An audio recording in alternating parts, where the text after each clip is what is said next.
Hey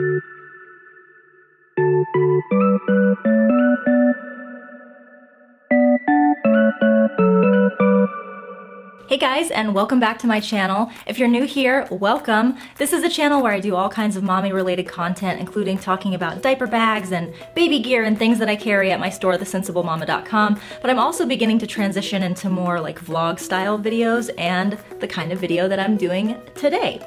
I asked you guys on Instagram to tell me what are the assumptions that you have about me. So what are some things that you think are true about me based on how I portray myself on social media or things that you've picked up on, and you guys delivered. So today what I'm gonna do is go through some of these assumptions and I'm gonna tell you whether you are right or wrong. I've been really excited to do this video. I did ask you guys on Instagram if you wanted to see my I'm an outgoing introvert video or if you wanted to do a Q&A, and the Q&A thing is what won on the poll, and then it kind of morphed into an assumptions video. And I'm excited about that because I have been loving those on YouTube lately. So I'm really excited to do this, and I've tried my best to not look at these beforehand, but I have seen a few, and judging by what I've seen, you guys really nailed it on some of them. You got a few of them kind of wrong, and we're gonna go through those as well. So I've got all of your assumptions right here. I've got my coffee as well, all ready to go, and we're just gonna go through these. Now, there's a lot, like there's a lot, and I can't go through all of them, so I'm gonna try to hit the ones that were kind of common, like there were some themes that emerged in these assumptions, so I'm gonna make sure I hit those. There are a few that I saw that I just think were interesting, so I'm gonna hit those as well. And if I don't hit yours, I'm sorry, it's just there's a lot here and this can't be a 2-hour long video. So why don't I start first by just answering some of the easy questions. You guys had a lot of assumptions about my height. Some of you thought I was really tall, some of you thought I was really short. I am 5'5" on a good hair day. So like if I've got a lot of volume going on, I'm 5'5", otherwise I'm probably about 5'4.5". So I'm just pretty much as average as you can be in terms of height. You're a Libra. No, I am actually a Capricorn. My birthday is January 14th. This person says you practice intermittent fasting, and no, I do not. I don't have anything against it, I've just never tried it. You hate cats, is what this person says. While I wouldn't say that I hate any animal, I would definitely say that cats are pretty low on the totem pole for me. I'm definitely a dog person. You are scared of bees. Yes, I think I have a healthy, just normal aversion to bees, but I wouldn't say that I'm like, have a phobia of them or anything like that. So those seem like kind of the easy ones to answer. Let's see what else we have here. So here's one that a lot of you guys said, and there are different variants of this, but it's the same theme. You were a wild one / rebel in your late teens and early 20s. I was not a rebel in my teens. I didn't party or drink or anything until I was in college and was actually 21 years old. But from the ages of 21 to 28, I had a good time. There were a lot of them about swearing. So like this one says, you are super laid back and curse like a sailor off camera. Yes, I will say this. I tend to be the kind of person who can switch pretty easily between being type A and being laid back. It just depends on the context. So when I'm in a working situation, I'm very type A. I want everything to be perfect and regimented, and I'm a little uptight. But when it's time to have fun, when I'm in the right context, I'm very laid back, very chill, and just want to have a good time. And I'm not afraid to drop a swear word. This person says, you're a Ravenclaw, but could have been Slytherin, which is good. I get sorted into both. Yes, every quiz I've ever taken on Harry Potter says that I'm a Ravenclaw. Interestingly, I do have a little bit of Slytherin in there, but I'm wondering what made you think that. There's a lot of Harry Potter and The Office references in here, so I'm so glad that I have made that abundantly clear that that's part of my life. I think that you love routines and can't stand if things don't go the way they were supposed to. Yes, absolutely. In fact, like this morning, things aren't going my way, and I'm a little bit frazzled. Like, I can't say that I'm over the edge frazzled, but I'm pretty there. I assume you support LGBTQ. Yes, I do. I'm actually really glad that however I've portrayed myself on social media has led you to assume that about me. I've always been a very huge ally and advocate for the LGBTQ community, and I'm glad that shows. I assume horrible grammar makes your eye twitch. Yup. This person says, you are retiring from diaper bags and that's why you're focusing on life after diaper bags. I'll never be retiring from diaper bags. That's part of my business. And so I'll always be talking about diaper bags and selling them. But I am transitioning into a part of my life where diaper bags, I won't be able to authentically do diaper bag packing videos anymore when I'm not packing a diaper bag. And I don't enjoy watching videos where I know the person doesn't have children of diaper bag age anymore and they're still doing packing videos. So that's not gonna be the direction of my channel. So I guess, yeah, I am kind of prepping my social media and my next steps for what happens beyond the bag. I assume you didn't circumcise your son since you had a home birth. This is actually something that I will never talk about on social media, and I don't mean that to shame this person. Lots of people say that, but I just feel that that's kind of Roman's choice, whether he wants people to know that or not, and because the internet lives forever, I just don't think he wants his future, partner to stumble upon me talking about this sort of thing one day down the road. But I do have a lot of people make a lot of assumptions about my parenting choices based on the fact that I home birthed, which I think is interesting. Abby's right there, because she's not napping today, so if you hear her, that's what's up. Why don't you talk about step parenting? I only ask because it's relevant to my family. That's a good question. There's several reasons why I don't talk about step parenting. One is that my stepchildren are older, and so they don't live with us. Like, my husband is quite a bit older than I am, and he got married very young, which means he has much older children. But so I don't talk about it for that reason. Like, they're older. There's not a lot of things to talk about, especially since they don't live here with us. And the other reason is there's just some high conflict kind of issues with the ex, and it's just not an area of my life that I feel is a good idea to make public, and nor should it be. It's just not, I'd rather not. This person says you've always dated older men than you. That's actually not true. I've dated sort of all across the spectrum. I've dated older than me, younger than me, my same age. The only thing that I would never ever repeat is like dating a younger man than myself. That never worked out well. I've tended to find that older men are better for me, but I have known a few my own age who were mature enough to handle me. but definitely the younger guys than myself never worked out. I assume that you are a makeup and hair fixer every day. I guess that's true.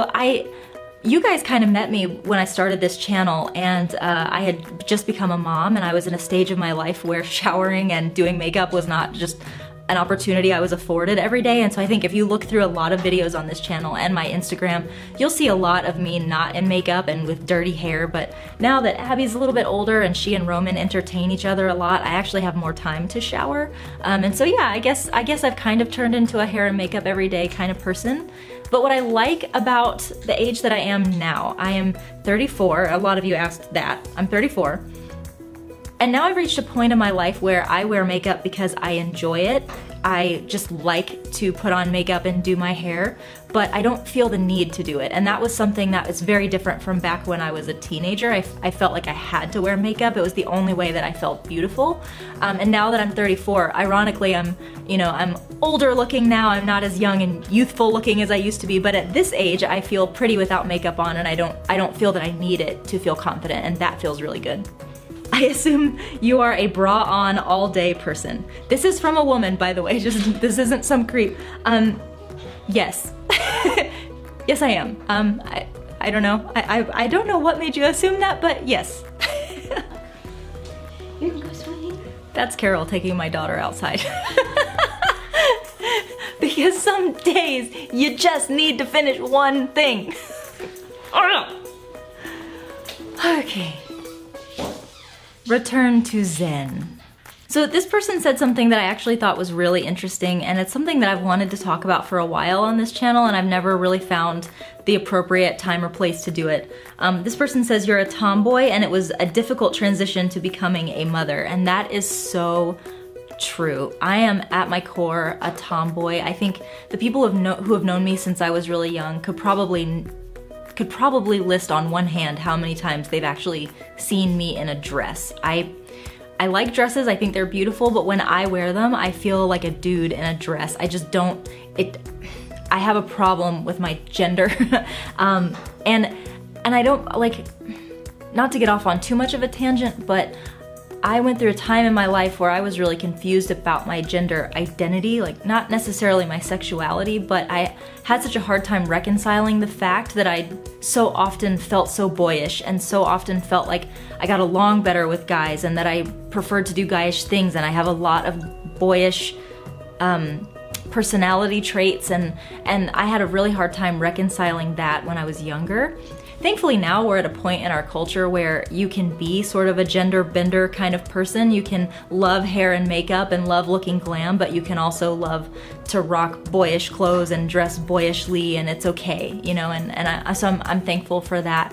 But one of the things that was definitely hardest for me about becoming a mom was dealing with that fact that I don't seem to have those instincts for, like, I've never ever wanted to be like a full-time yummy gummy stay-at-home mommy and like just be so good at I just knew that that was never for me. I've always been career driven. I've always been restless. I've never been around children. So yes, that was a really hard transition, and to be honest, it's something that I still cope with a little bit. I still struggle with trying to find my identity as a mother, because I feel like really I would be a cool dad, like the one that just rolls in after work and like plays with the kids and wrestles and does all this awesome stuff, and then like maybe doesn't have to deal with the harder things that I have to deal with now as a mom. But I am doing it and it's going okay. But yeah, I definitely found it to be a hard transition as someone who never felt, first of all, much like a girly girl anyway, and then having to be a mom, it was just difficult. This person says you didn't think you wanted kids, and I actually had a lot of people say this.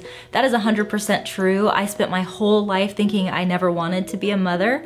I just wanted to pursue my career and do my own thing and travel, and I just felt like children would get in the way of that. I was right. But there is so much joy that children bring you, and you know, I'm grateful that I am a mom, but I definitely do sometimes wonder if I was cut out for it. Like if maybe I would have been, if just maybe I'm not a good enough mom, is what I feel sometimes. But I think we all feel that for various reasons. My reason just happens to be because I never really prepared myself for kids. A lot of you assume that I'm done having kids, and let me just say, yes, I am. Unless something like crazy changes about my life circumstances, I am done. Done. And that's not to say that I don't love my children. I absolutely do. But I think that we all have to be honest with ourselves about how many children we can handle and not lose our mind or be bad to our children, and for me that's 2. I also got a lot of assumptions here related to my kids, and all of them skew positive. Like this person says you never yell at your kids. This person says you are so patient with your kiddos. And if I have conveyed that to you, then shame on me. That means that I'm not doing a good job actually conveying what real motherhood is like. And the truth is, no, I'm not patient with my children. My children are probably the people that I am most patient with, but that's a pretty low bar. I'm not an overwhelmingly patient person. And I really struggle being patient with my kids, and I raise my voice at them, and I lose my temper, and I have moments where I just could say the most hateful things to them because I'm frustrated and overwhelmed, and they're just working every nerve that I have. And so yes, I've said things to my children. Thankfully they're still so young, but things that I just am like, why would that even come out of my mouth, you know? And I'm growing as a person, and I'm working on that. I'm praying through that. I'm trying to be better, but no, I certainly am not someone who never yells at my children. And I think most of us would say, if we're honest, that we have done that at least a couple times. This person says that you would or have done something extreme like bungee jumping or skydiving. I would love to do those things, but I don't want to do them alone, and I've never found someone who wanted to do them with me, so I still haven't done that. I did do Olympic weightlifting competitively. I went to collegiate nationals for that, and that was exciting, and a lot of people would call that dangerous because I was lifting my body weight or more up over my head. But no, I've never gotten to do those really, really exciting things that I would love to do. Just haven't gotten to do it yet. This one is from someone from my high school days. She didn't go to my high school, but we both did speech and debate, and so our schools would compete against each other at tournaments on weekends. And she says, in high school, I thought you were stuck up and treated speech and debate tournaments like a fashion show. Oops. No, no, I was not stuck up in high school. I was actually extremely insecure, and probably the nicest I've ever been back then, just because I hadn't found my voice yet. And so I was not able to stand up for myself or speak up for myself or others. And so I was picked on a lot. I felt like I always tried to be in with the popular girls and they weren't having it. And so I spent a lot of time feeling unworthy and it wasn't like that, Autumn. This person says, you're the one who wears the pants at home. And that cracks me up because Caitlin Nyer got this same comment in her assumptions video. I would say that I am an assertive person who likes things to go my way, and when they don't, I have a hard time with it, and I don't like hearing the word no. But I do strive to make sure that me and my spouse are equals, and that's something that I'm working on.